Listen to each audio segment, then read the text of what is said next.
Ladies and gentlemen, welcome to the Square Circle Podcast. I am your host, Marie Shadows, and on this episode of the Square Circle Podcast, I will be reviewing Impact Wrestling that debuted on October 6th, 2020. That's right, this past week. You guys get a fresh podcast that talks about what happened this past week in the wrestling world. This is coming right off of Victory Road that debuted on October 3rd, 2020. Victory Road was an amazing pay-per-view for TNA right before Bound for Glory, which we get October 24th. If you guys have not checked out my Victory Road review, please go do that. Head over to anchor.fm/Square Circle Podcast or on the Patreon side where you guys can definitely upgrade your experience in the world of professional wrestling and in the world of Marie Shadows talking about professional wrestling over at patreon.com/rookie SCP. Like always, thank you for tuning into this episode. Now let's jump right into Impact Wrestling. Impact Wrestling opens up with Tommy Dreamer versus Brian Myers. This is a rematch from Victory Road. It was a great back and forth. Towards the end, Brian Myers decides to get a kendo stick. Tommy Dreamer is no slouch when it comes to kendo sticks. He is the innovator of violence. He steamrolled. He was impressive in ECW and can definitely take a lot of punishment more than anyone else. So this match ends up being a DQ because Brian Myers used the kendo stick against Tommy Dreamer. However, before that happened, Tommy Dreamer did a Russian leg sweep with the kendo stick around Brian Myers' neck.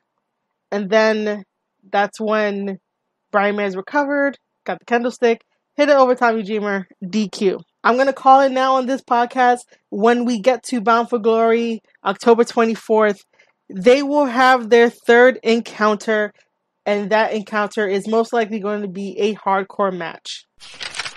After that, we get another Raju Open Invitational match to see who can beat him. At first, Willie Mack comes out, and this looks like it's going to be a rematch, but Raju grabs the microphone, and he says that it's not him. He already had his opportunity, and he wants someone new to challenge him in this match. So, Willie Mack is not it. Now, out comes Jordynne Grace. I got excited. I popped a little because Jordynne Grace came out to challenge Raju in this open invitational match. It was very quick, very subtle, where Willie Mack was still on the outside and he's grabbing the X Division title, and both him and Raju are fighting for it, and Raju does not want no one else to touch this title belt unless it's him and maybe the referee. So this allows Jordynne Grace to do a roll-up with a bridge pin combination. She gets the 1, 2, 3. The bell rings and she is awarded the championship title belt, which she goes to the second rope and proudly displays it that she is the new X Division champion. I love that moment. I was like, what? I was stunned. I did not know what to think. And I believe she would have definitely been the first woman to ever capture the X Division championship. Even though I am still coming back into the Impact family and rewatching everything and gaining new feelings and experiences while watching the newer product that is put out every single week, I don't think there was ever a woman to capture the X Division championship. If there was, all my Impact listeners, please leave me a voice message via anchor.fm/Square Circle Podcast. If you are a Patreon supporter of this podcast, leave me a message via Patreon. Or if you just want to leave me a message via Twitter, at Marie_Shadows is where you can find me at. Let me know if there was a woman holding the X Division championship title while I was not watching during the 14 years that I have not watched. And that's me being honest with you guys. That's not me pulling a wool over you guys' eyes or whatever you want to think of. That's me being honest. Anyway, there's just a small technicality in what just happened. So, Raju goes to the referee and tells the referee that while this was an open challenge match, it was not for the X Division championship belt. So, the referee reverses the decision of Jordynne Grace is not actually a championship holder. She won the match, but the title was not on the line. Raju never said that the title was on the line. Therefore, the title gets taken off of Jordynne Grace to be given to Raju. Raju is still the champion, but now Jordynne Grace has that title of I pinned you, Raju, over his head. So that's a plus. And when Raju gets to the back, he's stopped by Scott D'Amore. And Scott D'Amore is like, you do a lot of great things for these guys. You give them opportunities to fight you and they get their TV time, this and that. However, that made Scott D'Amore think of a brilliant idea when it comes to Bound for Glory this month. He decided to have a 6-way where it's Raju defending the X Division Championship title against Willie Mack, TJP, Jordynne Grace, Trey Miguel, and Chris Bay. This is going to be an amazing way 6 scramble match for the X Division Championship title. Raj could lose it at any point. I do not know if they're going to have the X Division structure like they had back in the day. That was really cool and innovative. Impact is always finding ways to become innovative in the world of professional wrestling because professional wrestling changes way too often and you need to adapt. The quicker you adapt, the better your product could be, and definitely you could always strengthen the weaknesses that may occur when you adapt to something as quick changing as professional wrestling. So I'm excited for that when it comes to Bound for Glory.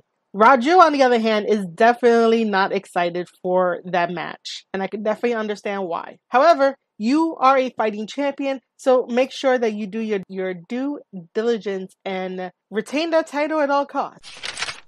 After that, we get a tag team match. It is a rematch from Victory Road. It is Triple XL, the team of AC and Larry D taking on the Rascals, Dez and Wentz. This was a match where Triple XL again was using their power to stop the Rascals. The Rascals are very fast and they're very smart in the tag team division and definitely in the tag team world. So some of their moves were definitely slowed down a bit, but that does not distract them. That does not stop them from trying to do all of their combination moves that they do very well week in and week out.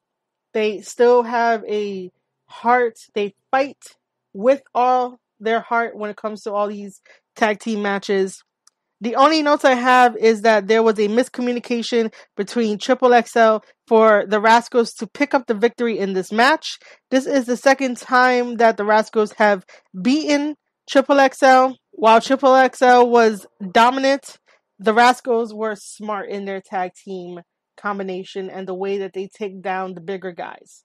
That's what I enjoy when I watch them, and they are really one of these tag teams on the rise in professional wrestling. After that, we get a women's tag team match.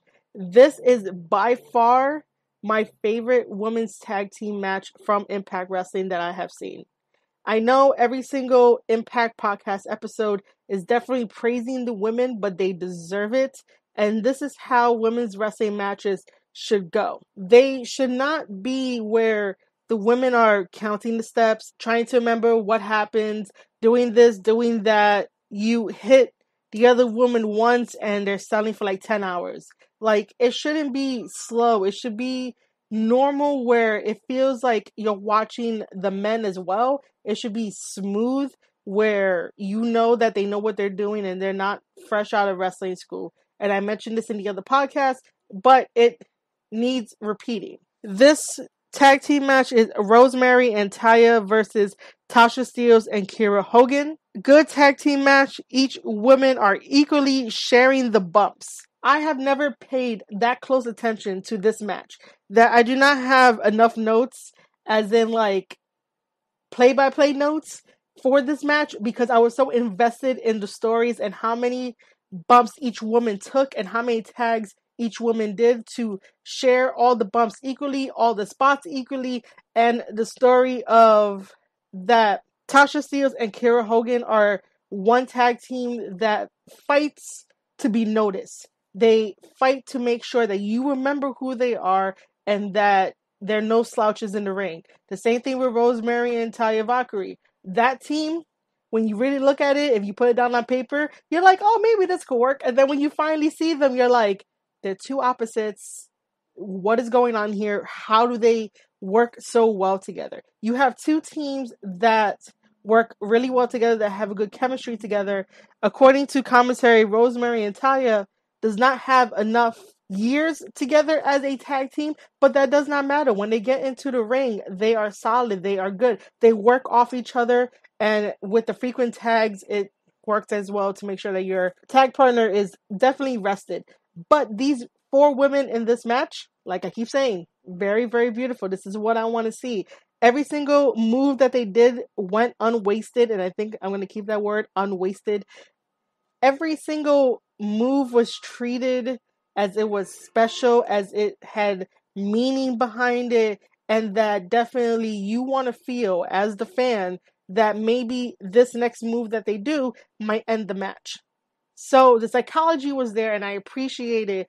And in this match, Rosemary picks up the victory for her team of her and Talia. She does a double underhook sit out, which is her finisher, and that allows them to pick up the victory. Again, this tag team women's match, I was definitely impressed. And the Knockouts division always gets a lot of praise from me.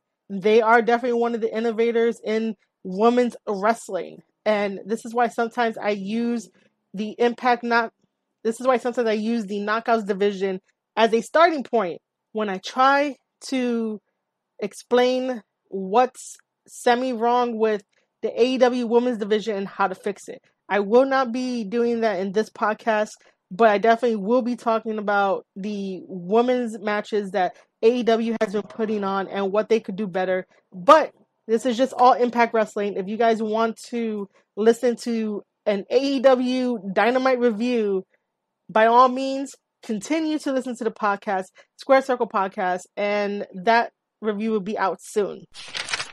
After that wonderful women's tag match, we get another tag match. The Deaners versus Crazy Steve and Johnny Swinger. I do not know why this is happening. This is a comedic match, and I said in my notes, comical, and the winners of this match is the Deaners. I'm all for comedy wrestling. I like to laugh a little bit. I like to be indulged in some type of stupidity in a way. However, if I feel that it's really, really childish and have nothing to do with anything else, then I'm not going to be interested. Like, I was not interested in the Deaners versus Crazy Steve and Johnny Swinger. I just was not interested. Johnny Swinger looks like Buff Bagwell. Crazy Steve is Crazy Steve. And the Deaners are the Deaners. I get their character. I get it. It's not like how AEW, where I enjoy their type of comedy because it aligns with my real life comedy that I enjoy to do and talk about and stuff like that. But I just don't like some of the comedy that happens in Impact Wrestling. That's cool. It's not a bad thing. That's just my personal preference. There will be some times where maybe a couple jokes here and there will get me from Impact Wrestling, but other than that, your winners for this tag match was the Deaners. Now we get a very crucial backstage segment that involves Heath Slater and Scott D'Amore. Heath Slater has been on a campaign for Impact Wrestling to hire him. That's why he came up with the taglines and the shirts that says Heath for Impact. And Heath has been really good at his storytelling, and I really do want Impact to pick him up. So, in this little segment, he's there talking with Scott D'Amore, who is the VP of Impact Wrestling. Heath Slater decided to give Scott D'Amore his own contract for Scott D'Amore to look over, because Scott D'Amore was originally going to give him a TNA contract where Heath Slater would have had to work from the bottom up rather than just starting him off with his star power.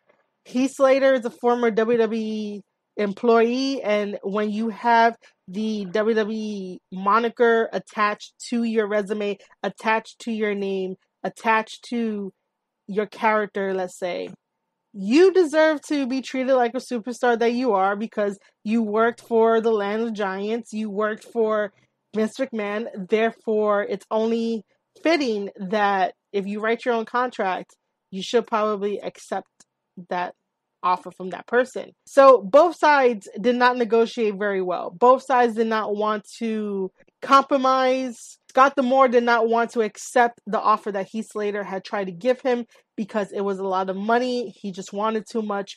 Heath did not want to start from the bottom like everyone else. And I think that's sort of wrong. You could have started him off in the middle.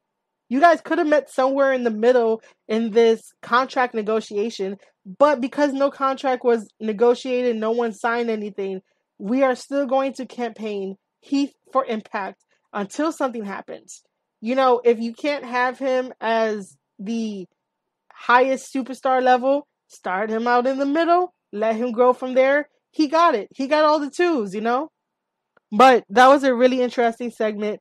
Scott D'Amore just throws the papers all around. No one signed anything. We'll see how it goes for next week. After that, we get a quick segment of EC3 on a bridge with the TNA Heavyweight Championship title, and he decides to throw it off the bridge, and we'll see what happens next week with that. Now we get to the main event of Impact Wrestling. It is a tag team match. It is the Motor City Machine Guns, Alex Shelley and Chris Sabin, taking on Ace Austin and Madman Fulton. If you guys heard any of my previous Impact Wrestling reviews, I do highly enjoy watching the Motor City Machine Guns. Ever since they debuted as a tag team in 2006, I have followed their career. I have watched their matches live via Ring of Honor. And it's a pleasure to be a fan of the Motor City Machine Guns and still get excited when they come out to the ring and do what they have to do. They are currently facing Ace Austin and Madman Fulton. These two teams will also see the North and the Good Brothers come Bound for Glory October 24th, 2020. However, this main event is what we are focusing on, and these are my notes. Both Alex Shelley and Chris Sabin are working on Ace's arm. There is a cool move that Fulton does to Alex Shelley. Fulton takes Alex Shelley and snake eyes him into Ace Austin's knee while Ace Austin is perched on top of the top rope.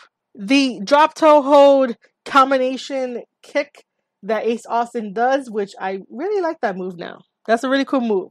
Like I said before, the drop toe hold is your best friend in professional wrestling. There is a choke slam combo from Fulton onto the Motor City Machine Guns. Another combo with Ace Austin. During the match, the North comes out with a chair as a distraction. However, the Good Brothers are not too far behind. They come out, both teams start brawling, and they head to the back. Then there is a neckbreaker crossbody on Fulton for Motor City Machine Guns to pick up the victory. Alright, so that was the main event of Impact Wrestling where the Motor City Machine Guns picked up the victory over Ace Austin and Madman Fulton. Now, let's do some awesome speculating here. So, we all know that Bound for Glory is coming up on October 24th, 2020. I know I keep saying it. I just want to remind you guys that Bound for Glory is the WrestleMania for Impact, and it has a very deep history for TNA/Impact, and I truly adore Bound for Glory and Slammiversary because those pay-per-views are the best that the company has. So I'm going to keep mentioning it because Bound for Glory is amazing. At Bound for Glory, we will see the champions, Motor City Machine Guns, taking on Ace Austin and Madman Fulton, the Good Brothers, which is Carl Anderson and Luke Gallows, and the North, which is Josh Alexander and Ethan Page. Now, this is where the speculation fun comes in. Victory Road, we saw that 4 members of each team battled, went the distance. However, Josh Alexander picked up the victory in that match. Josh Alexander is from the North. Now, this past week on Impact, we have Motor City Machine Guns taking on Ace Austin and Madman Fulton. The Motor City Machine Guns picked up the victory in this match. Does any of these victories foreshadow what's going to be happening at Bound for Glory? Possibly.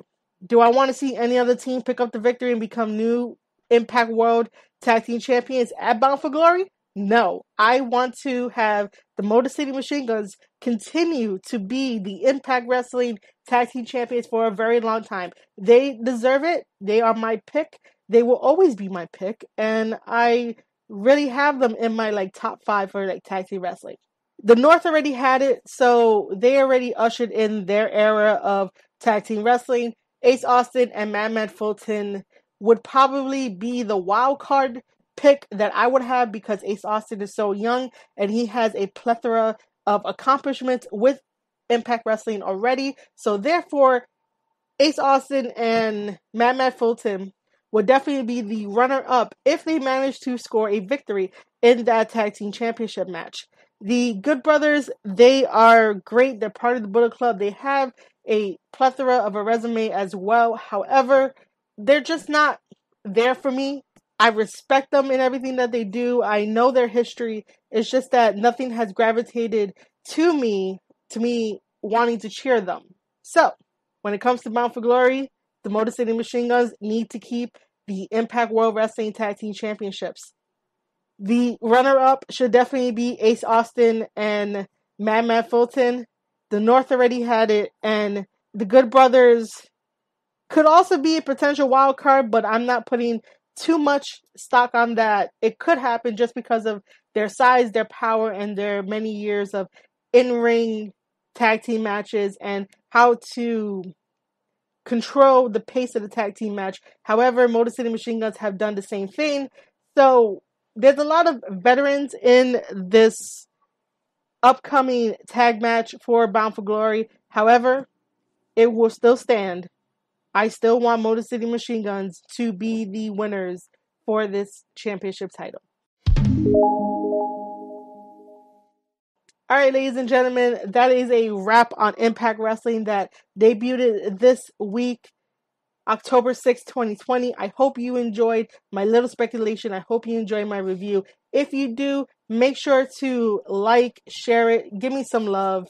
If you are listening over on the Anchor side, I thank you so much. If you want to upgrade your experience to the Patreon side, I thank you so much. You could definitely find it at anchor.fm/Square Circle Podcast. And on the Patreon side, patreon.com/Rookie SCP. If you want to interact with me on Twitter, @Marie_Shadows is the way to go. All right, guys, I will see you all in the next one.